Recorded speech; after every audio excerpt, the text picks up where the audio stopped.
WSLS 10 at 11. Now at 11, false marketing promises could be partially to blame for the opioid epidemic that's plaguing Southwest Virginia. Plus, definitely feels like it's gonna pick me up and carry me away. The Northwest pounded by a 1-2 punch storm system. A closer look at the conditions people in Oregon and Washington are facing tonight. In this, the local team of students gear up for a trip to make a difference for Hurricane Matthew victims. Good evening and thanks for joining us for WSLS 10 at 11. I'm Bree Jackson. New at 11, Danville police are investigating after an 18-year-old was shot tonight. It happened just before 6:30 in the 800 block of Arnett Boulevard. Officers say the man had gunshot wounds to his face. He was taken to Danville Regional Medical Center for treatment of non-life-threatening injuries. Now this, as officers continue their investigation into a Friday night shooting that left a 17-year-old injured. It happened in the 1200 block of North Main Street in Danville. Authorities say that the teen was taken to Danville Regional Medical Center for treatment of a gunshot wound to his right arm. The victim told officers he was walking on West James Street towards North Main Street when two men started shooting at him for no reason. Police say that the suspects were wearing hoodies, blue pants, and bandanas on their faces. And 3 people were injured by electric shock while moving a ladder against a house today.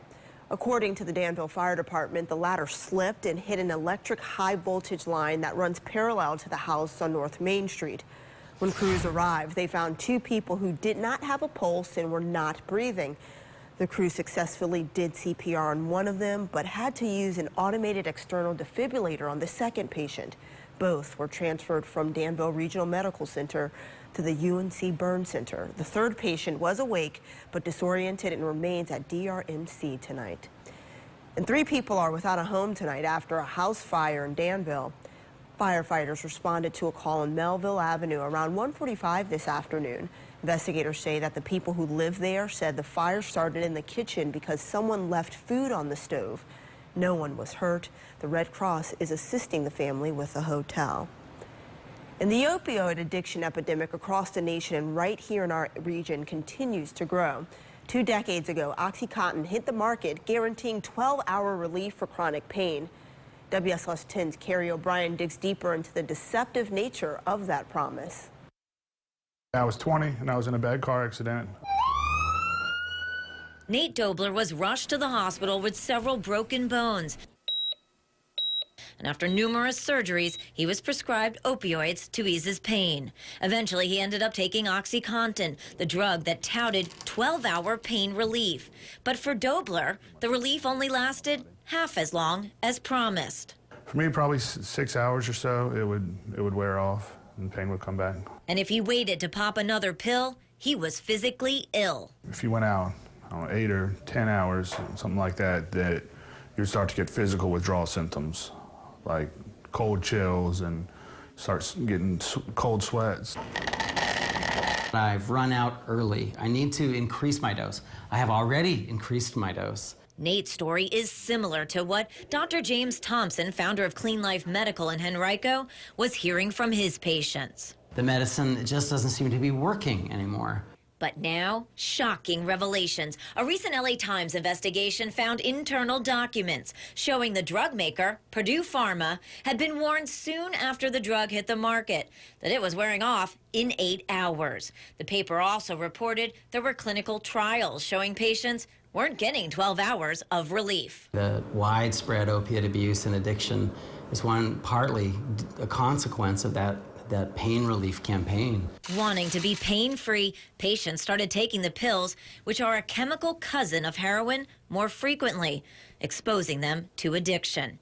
And doctors, many with good intentions, wanting to keep patients happy, were prescribing more. We were taught that it was wrong to undertreat pain. I think that we have to accept that we are somewhat responsible for this. In 2007, Purdue pled guilty to a felony charge of illegally misbranding OxyContin, but the damage may have already been done. We have become the United States of Oxy. Massachusetts Senator Edward Markey says the drug manufacturer continues to make questionable claims about the longevity of the drug. The label still promotes 12-hour dosing.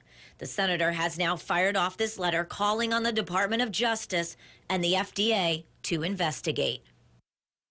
That was Carrie O'Brien with that report. Now, Purdue Pharma rejects the claims. The FDA says that it continues to evaluate extended-release opioid labels, including OxyContin.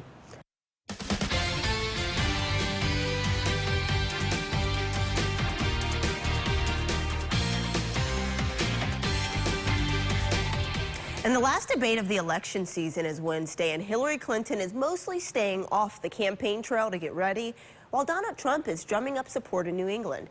NBC's Chris Pallone has the latest in the race for the White House. In New Hampshire, Donald Trump unshackled. And right now, she's resting for the debate. Once again questioning Hillary Clinton's health and going even further than that. At the beginning of her last debate, she was all pumped up at the beginning. And at the end, it was like, oh, take me down. So I think we should take a drug test. Anyway, I'm willing to do it. The call for a drug test caps a dark week for the Republican nominee. At least 9 women have accused Trump of inappropriately touching them, much like he described on that bombshell 2005 Access Hollywood tape.